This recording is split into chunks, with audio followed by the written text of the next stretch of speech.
Bowling is a wonderful game enjoyed by people of all ages all over the world. But to really enjoy the game, you need to get started with the proper techniques. And on this program, I'm going to teach you those techniques.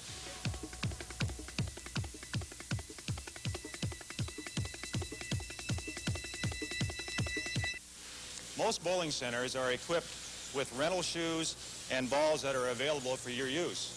However, to really enjoy the game to its maximum, you should get your own pair of bowling shoes and your own bowling ball. You can go to the pro shop in the bowling center. They have a professional ball driller that'll fit you properly so that the ball feels very comfortable on your hand. You enjoy the game to its maximum and you score at your best. There's been a great deal of controversy on what a bowling ball will actually do, the hardnesses, the porosity of a bowling ball. By porosity, I mean the roughness of the shell.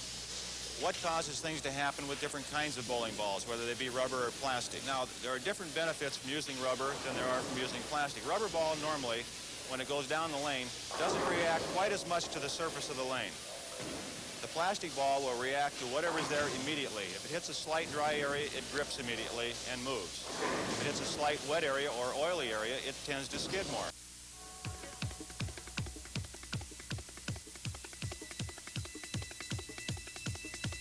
There are three basic approaches that bowlers use. The three-step approach, the four-step approach, and the five-step approach. What I'm going to use for instructional purposes to teach you the proper approach is the four-step approach. Now, for the proper distance from the foul line for your beginning stance, you start here facing away from the pins, take 4 normal steps. 1, 2, 3, 4. Another half a step to give you enough room to slide at the foul line when you go into your last step.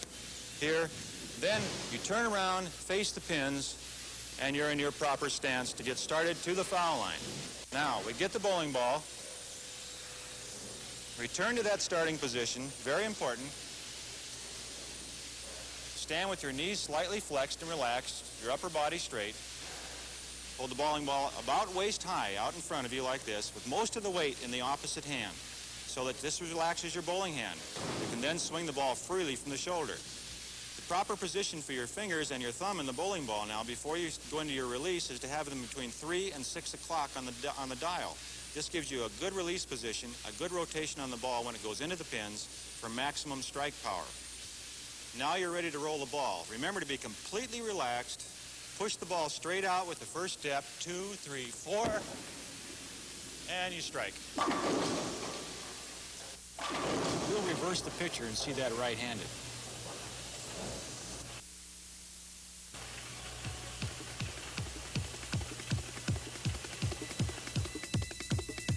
Okay, let's go back and talk a little bit about spot bowling, what it really can do for you, what the reasons for it are. Is because as I travel around the country and teach beginning bowlers, even some advanced bowlers, they come up to me and one of the common questions they ask is, why should I spot bowl? What good does it do me? And I'll give you a couple of good reasons what it's all about. And first I'll give you a little history of what exactly the rangefinders are, or as we call them, the arrows, what they do for you. Now, the history of the rangefinders was that before they were invented or put on the lanes, which is about 50 years ago, people had to pick out a dark or a light board on the lane and use that as their target, which is very difficult when you're standing 15 to 18 feet behind the foul line and beginning your approach, especially in the old days when they had very poor lighting. In the new modern centers now, with the ultra-modern equipment, it's much easier to pick out your target, and you can pick a spot between the rangefinders or actually use the rangefinders. Now, what the spot bowling really does for you is you pick your target on the lane, one of the rangefinders, normally the second arrow for most bowlers, especially beginners, is that it gives you a target that's only 15 feet away rather than a target that is clear down the lane, 60 feet from you, which is as far as the head pin is from the foul line. It's very difficult to hit a target that far away consistently. It's very easy, by comparison, to hit a target that's only 15 feet away.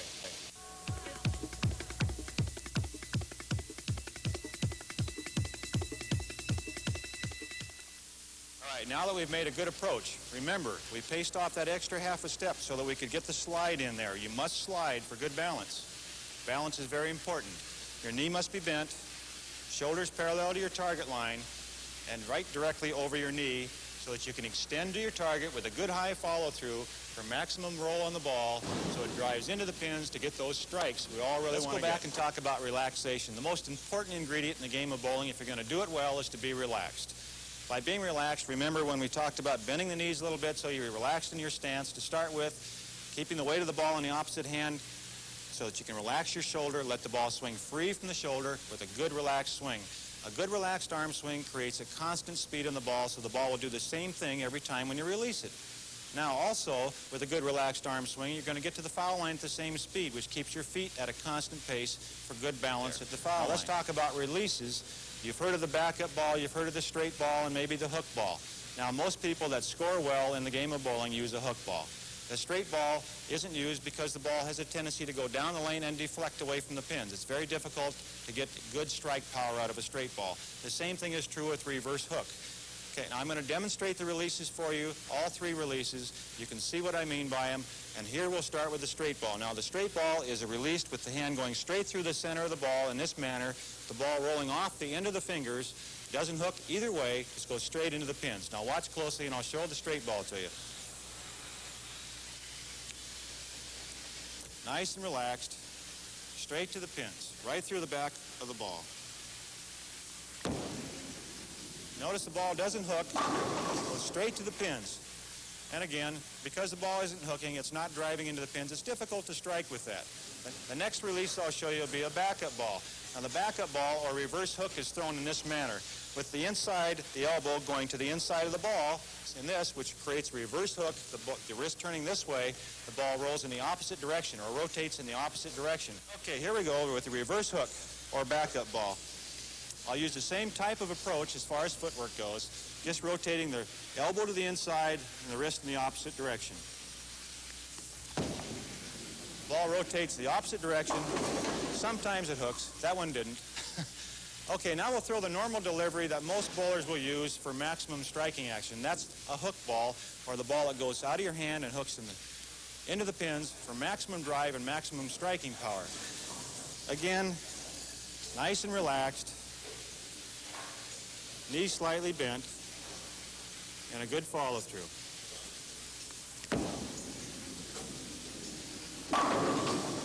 That's why you throw a hook, because that's how you strike. That's what we all want to do. We want to get those good high scores with a good proper release, good speed, nice and relaxed. Enjoy the game the most that way.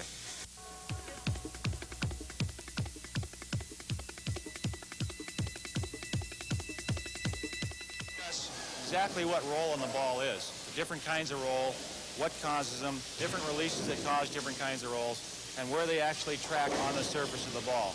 You'll need to know what these kinds of rolls are naturally if you're going to talk to someone in a pro shop and say, well, my ball rolls over here, and I want you to drill a ball so it's balanced to help that particular kind of roll, or whatever it happens to be. So anyway, it's a good idea that you know what the nomenclature of the different things are and what causes them. Now, we'll start with the lowest roll, of course, there is, and that's a spinner. And you can see the holes in the ball here. A spinner would track way over here, way over here. And that's caused by the bowler getting to this point in his release and rotating his hand in this direction, just like that, right on top of the ball, and the ball spins. Goes down the lane, spinning on a very small surface of the ball, very hard, difficult type of release to control, and it really doesn't give you good pin action in the back.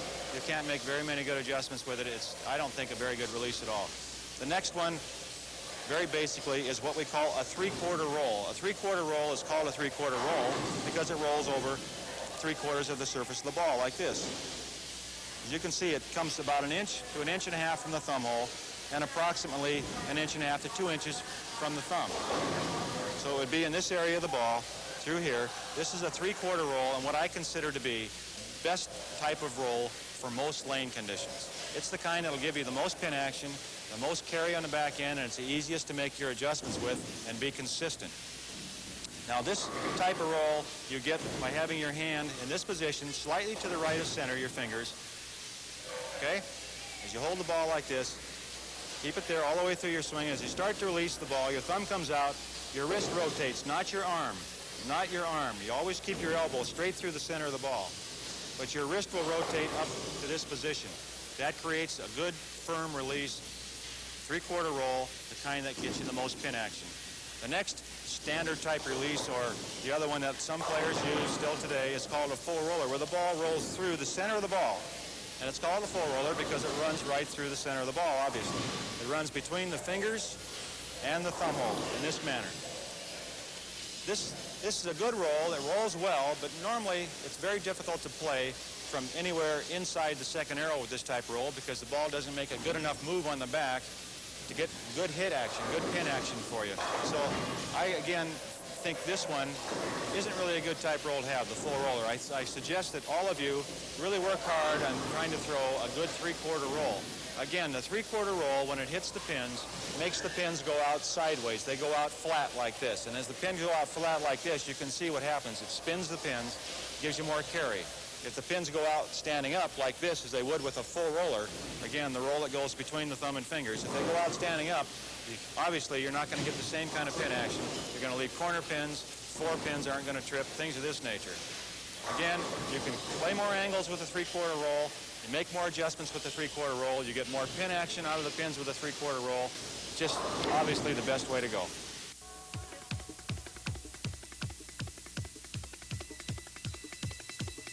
What we're going to get into now is one of the most important parts of the game of bowling, being capable of making spares. Very few of us can strike every time we throw the ball down there. In fact, I have never met anybody yet that could. So what we're going to learn how to do at this point in the program is cover those spares that you will leave from time to time, no matter what they are and what variety they might be in.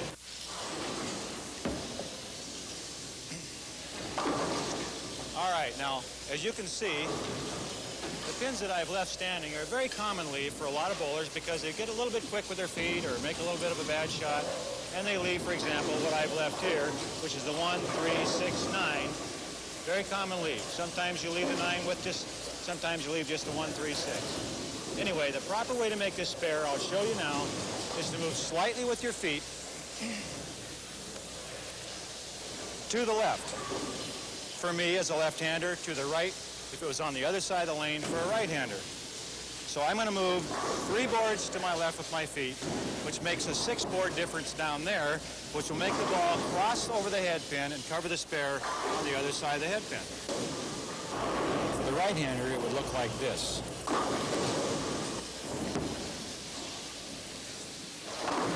Now, here we go. We've got a spare that is very common.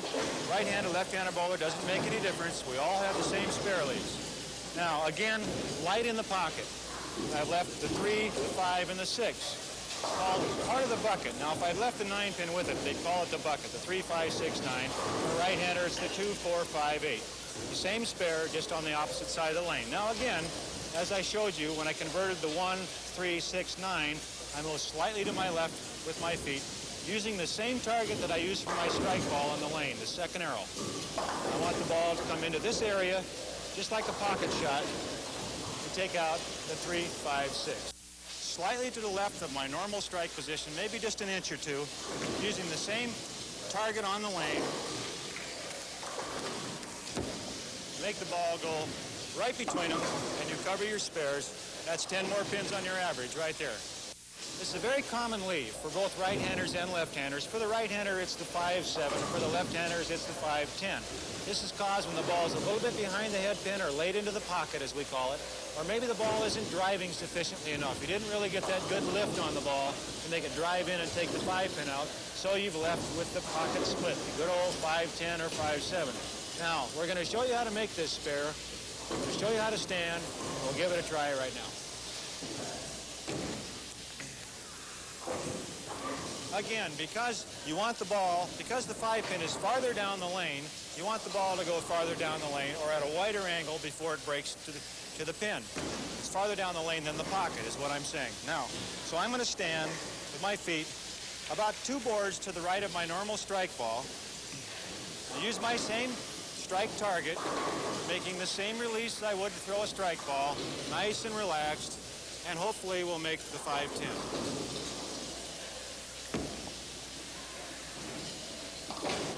Let's look at that from the other side. Do it right, just like we showed you there. Most spares get just as easy as the 1-pinners.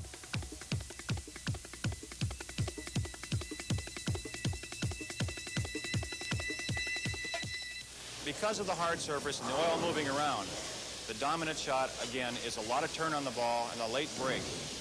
Very late break. because of the light pins flying as much as they do. The pins are going to pretty much stay the same, I believe, even though there is a lot of movement throughout the industry to try to get heavier pins with a lower center of gravity and things of this nature. I really truly believe that the pins aren't going to change that much, but the lane surfaces definitely are changing. And what we're going to come back to, I think, in the future is a type of surface that it's going to be reminiscent of the 50s, 1950s, where the ball, if you could roll the ball and stroke it and keep it, say, on a direct line to the pocket with a forward roll, that's the kind of roll that I think 5-10 years from now is going to be the dominant type thing, the stroke shot, as we call it, instead of the overpowering crank shot. I think you're going to see that come into effect more and more. So I think that the bowlers today, if they're in that stage where they want to become an advanced player and they want to get to the point where they can have the kind of shot that's going to be a winning shot in the future, should not try to learn to crank the ball so much, especially the younger players coming up, the junior bowlers, people of this nature, and the bowlers that are in their late teens, early 20s, that may think in 5-6 years they'll be ready to bowl in a lot of tournament play, or maybe they're looking for possibly to become a professional bowler, maybe whether it be a man or a lady. I think they should start learning the kind of shot that is a control shot, the kind of shot that you can make the ball do different things on the lane surface, break at a different point, farther down the lane, closer to you, still keep the ball in play in a very small area of the lane, 2 or 3 board area, without making the large adjustments, not expecting the big break on the back end. But it's a kind of a control game that takes a lot of mental discipline, takes a lot of, let's say, practice to learn the different releases, to make the ball break at a different point in the lane. Some of it you can do with the surface of the ball, some of it you can do with the balance of the bowling ball, but it's much better if you can do a lot of it yourself with your hand positions, and a lot of it yourself with the speed on the ball and the number of revolutions you actually apply to the ball to make it break at a different point on the lane. You combine those things. And a very easy thing to remember, that revolutions plus speed equal the break point on the lane. Now, again, going back to the winning shot in the future, which I feel will be the winning shot in the future, will be the forward roll with a slight break on the back. A break of only 3, 4, 5 boards, not the huge break that the players are employing today, but the break that is controllable. It's going to be the dominant shot of the future, again, in my opinion.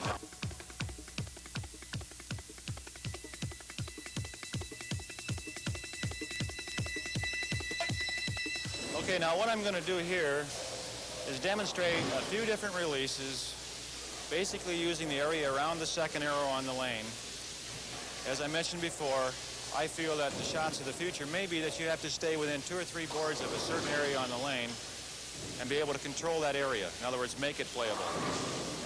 Not look around for something that you can't play or you can't find, but you might come in there and find out that you can only play one area of the lane as you cross the center. If you're bowling a tournament or bowling league and you're crossing lanes, you may have to stay around one part of the lane. So I'm going to show you some different releases, different ball speeds, different break points on the lane to make different things happen using the same bowling ball. The release itself is a reaction caused by position of the feet at the foul line. In most cases, a player, if his feet are ahead of the ball, as I mentioned earlier, has a tendency to really crank the ball. In other words, his foot is stopped sliding, he's there, the ball's still back there, he's going to crank. Doesn't have much choice. It's either crank it or drop it. Same thing holds true with the other extreme, the stroker. He's here, his foot is stopped, the ball is in this position, all he can do is follow through. First of all, we'll start with the cranker, the bowler who plants his foot and gets a lot of revolutions and a lot of turn on the ball. Now, it doesn't really matter where this ball ends up, but just watch basically my footwork, and you'll see how far ahead of the ball I'll be at the foul line. You'll see that my foot will be stopped. The ball will still be back here, and I'll have to pull it through and come around the side to get a lot of revolutions on it. Now, here we go. I'll do it a little slow so you can really pick it up.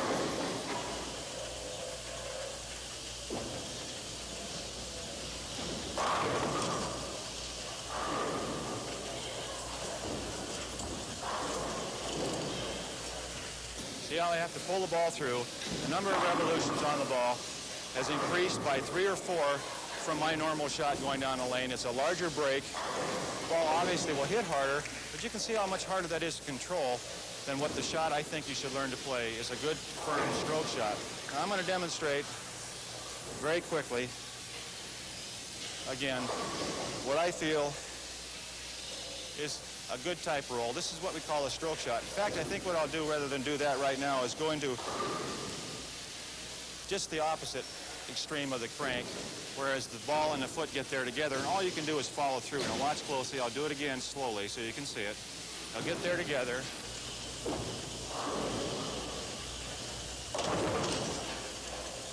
So all you can do is let go. Okay? You can't really get a good lift on the ball because they get there at the same time. My foot stopped and the ball was already here, so all I can do is let go. A lot of us have that problem because we just won't take the time to walk, get ourselves set, and get the ball in a proper position at point of release. And this is done by getting up there with a good push away on your first step. If you do that with a good push away, you'll find yourself in position not only to get the lift you need, but the slight turn you need to make the ball finish into the pins. Not a lot of turn, but also not the other extreme, no turn at all. Now I'll demonstrate for you now the position I think ball and foot should be in at the point of release so that you can get the ball over the foul line with a good lift and a slight turn on the ball. Here we go.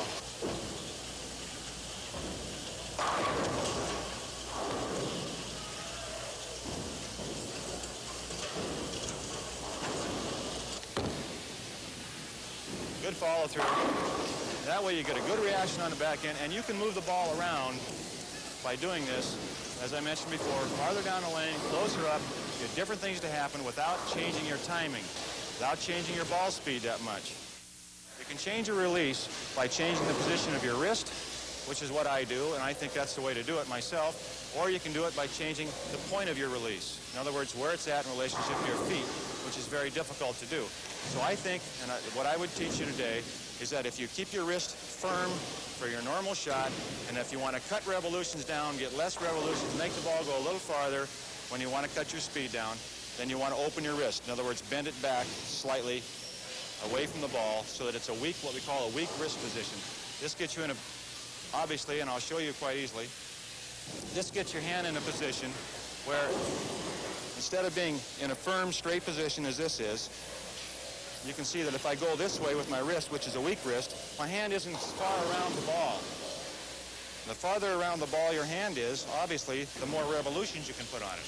So if I weaken my wrist up, I cut down the number of revolutions. By doing this, I can change my speed to a slower speed, still keep the ball in play. If I want more revolutions, obviously, I've got to cup the ball slightly, get around it farther, around that round surface farther, so that I can apply more revolutions. If I do that, I got to be careful to keep my speed firm because the ball will break right off the lane if I don't keep my speed up. All right, I'm going to demonstrate a cutting down of revolutions with a weak wrist. Watch the ball. It won't break much. It'll go fairly straight, and I'll slow my speed down, and it still won't hook very much. Here we go. An open wrist or a weak wrist position. And basically, it'll be almost a straight ball. As you can see, my hand is very open, very weak position on the wrist. And the ball just rolls end over end. Very little break.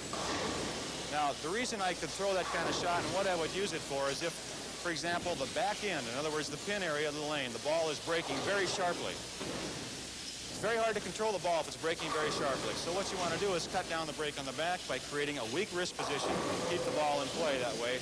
The back end, when it's breaking very sharply, it's dry. It creates the friction you need for the ball to drive into the pins. You don't have to apply it. You can do this kind of a shot here.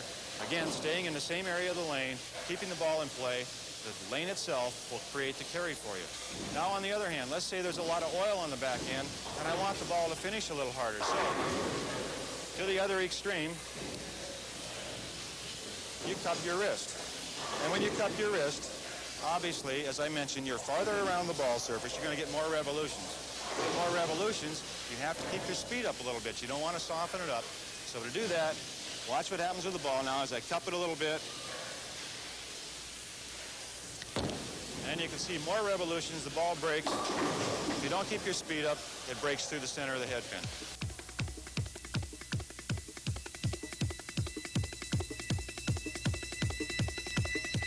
When you do practice, make it pay off. Don't waste those shots. Don't just go out there and try to throw strikes. Anybody, once they get lined up, if you're a reasonably good bowler, keep throwing, on today's conditions especially, strike after strike on one particular lane. Now, that's really not practicing. That's just showing off for yourself and maybe some friends that might be there. So let's make it, when you go out and practice, let's try to learn something. always try to learn something. Never throw the ball that you don't learn something. Every time you let go of that bowling ball, whether it's a good shot or a bad shot, you can learn something by how the ball reacts on the lane. So never just throw the ball and turn your back on it. All right, now when you go to practice, if it's possible, try to get at least a pair of lanes. If you can, try to get 4 of them. Take 2 to 4 bowling balls down there with you. All of you, if you're really serious about your game, are going to have at least a couple of bowling balls, maybe 3 or 4 that are balanced a little different, or they might have a different porosity or a different kind of hardness in the shell, things of this nature. Take all of them down there with you, use them all, play various angles, things of this nature, using 2 to 4 lanes. 4 lanes is what I think is ideal because you can use, try to get the center if possible, give you a little different shot on each lane. It's very easy for them to do, especially in the morning before the leagues get in there and things of this nature, or late at night after leagues. You can go down there with a towel and take a little oil off one area, add a little oil someplace else, and now you've got 4 different lane conditions you can practice on. As you practice across the 4 lanes, remember to try different angles, try different ball speeds, try your different surfaces on your bowling balls, see which one reacts the best for you that you're comfortable with, and then start moving around, learning to play with the different swings, the different approach patterns, so that you can become a more, shall we say, a whole bowler instead of someone that can only play 1 shot. I hope you've enjoyed learning the fundamentals of the game of bowling. I'm sure if you practice what you've seen here, you'll learn to be a better bowler, your scores will go up, you enjoy the game more, and that's what it's all about. Now, I'm going to leave you with that thought. I really appreciate you taking the time to watch this particular program. I hope you've enjoyed it. I've enjoyed making it for you. And in the future, all the best of luck in your bowling. I know you're going to be a good player. Pay attention and you'll learn and everything will work out fine. And I'll see you on the tour someday, maybe.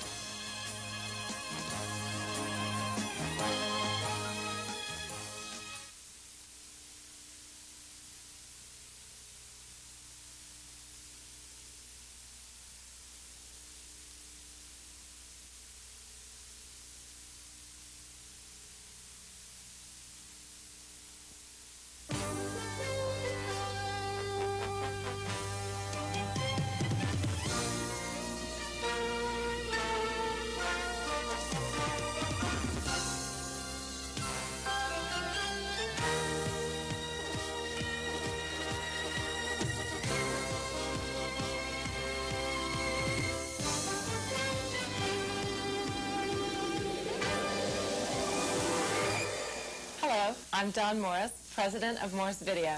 And I'm George Morris. Thank you for watching our program. We hope you found it helpful and fun to watch. If you'd like to broaden your horizons, here are some of our other programs to help you help yourself.